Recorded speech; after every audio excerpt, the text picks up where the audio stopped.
Bonjour, ça va tout le monde? J'espère que tout le monde va bien. Le décembre va très bien. Je sais qu'il y a beaucoup de choses qui passent. C'était une année très, comment se dit, inquiétant. Non, je ne sais pas si c'est inquiétant ce que se dit, mais je sais que pour beaucoup de gens, il y a beaucoup de choses qui passent.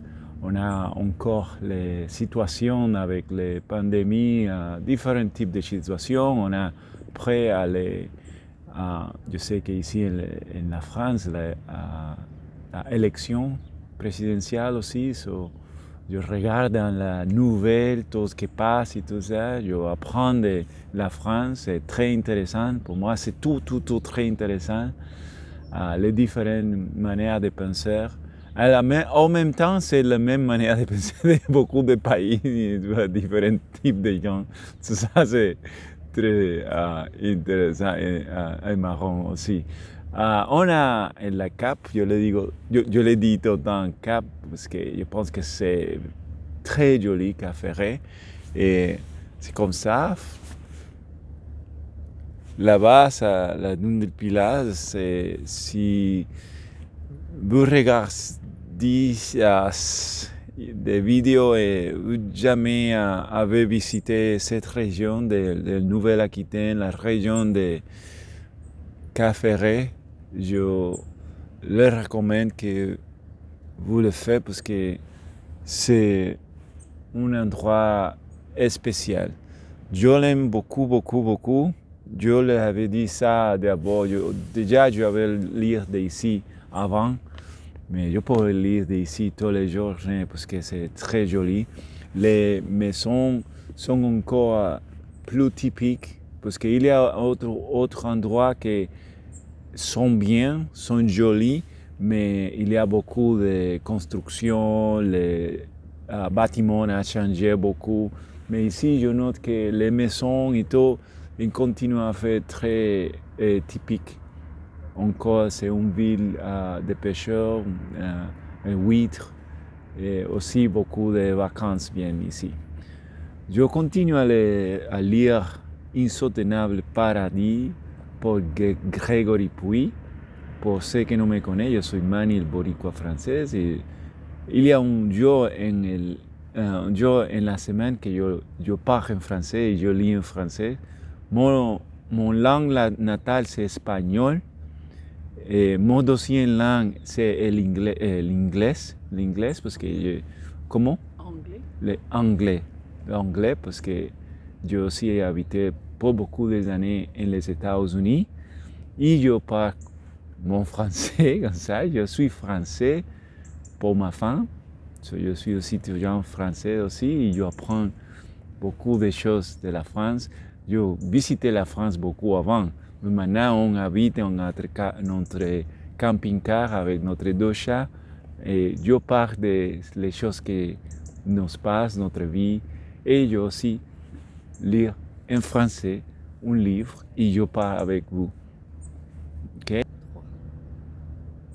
Une petite correction, je suis français par ma femme. Elle m'expliquait ça. Je dis pour ma femme, par ma femme.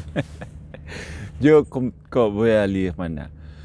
Mon amie Eugenia Carrara, anthropologue argentine, normilien et anarque, m'a raconté l'histoire terrible de la tribu brésilienne des Canoë.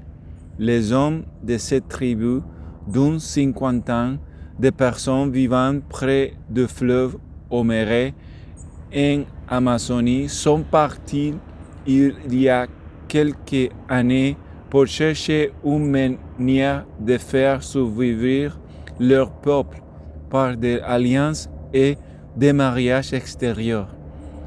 Ils ont tous été mystérieusement tués. On ne saura jamais vraiment ce qui leur est arrivé, ni qui les massacrait, mais on devine aisément. Les femmes ayant appris la nouvelle ont décidé de tuer leurs enfants et de se suicider. Seules 3 personnes ont survécu et aujourd'hui, seules 7 personne parle encore leur langue. Au-delà de la sagesse des arbres et leur apport en oxygène, c'est la sagesse des hommes et des cultures ancestrales que l'on brûle en Amazonie. Désolé.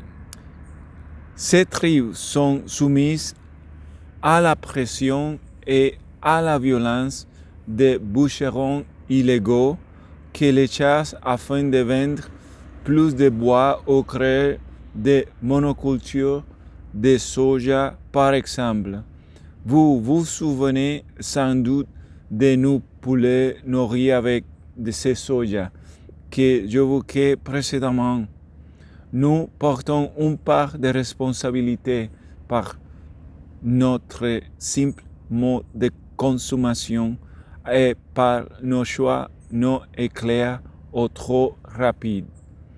Regarder ces tribus me permet de prendre de recul sur notre mode de société. Je ne peux que constater que la taille des responsabilités au niveau des entreprises, au niveau de l'État, mais aussi au niveau personnel. Plus on est petit dans une grande organisation, moins on a le sentiment de pouvoir changer les choses. Dans une grande ville, jeter un papier peut-être porte moins à conséquence parce que personne ne réagit.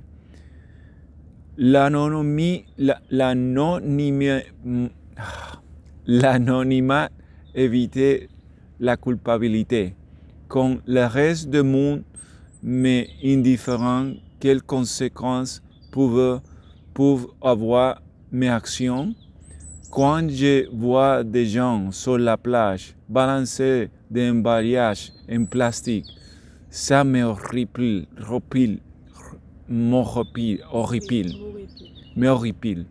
Pourquoi ne peuvent-ils pas les rapporter chez eux, les trier? Je sais bien que c'est un pas infime de problème, mais on pourrait commencer par là. Fais l'expression mais sans rien dire.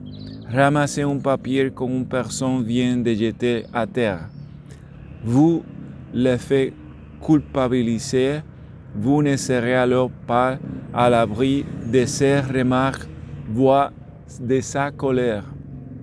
Dans une petite communauté où je connais tout le monde sans être protégé par l'anonymat d'une structure qui me dépasse, il y a peu de chances que je me permette quoi que ce soit qui risquera de provoquer la réprobation de ma communauté. Ça, c'est parce que je n'ai plus de lien avec les autres que je me permets de incivilité. Nous devons revenir la situation. C'est parfois déjà le cas. Un acte de civisme en entretenant des autres. Je vais arrêter là. Et j'espère que vous me comprenez. Quelques mots étaient un peu difficiles pour moi à dire, mais je pense que vous comprenez. Tribu, tu disais tout à l'heure. Tribu. Tribe. Tribu, c'est pas tribu, c'est tribu. Ah, tribu. Tribu. La tribu. Une tribu. En espagnol, c'est tribu. Ok, je vais arrêter là. J'espère que vous comprenez bien. J'espère que vous avez une très très jolie semaine et bientôt il va faire la fête. Les gens vont manger, vont être avec la famille ou les amis ou les personnes qui sont proches. Mangez bien et restez chaud parce qu'il est froid. Et ciao!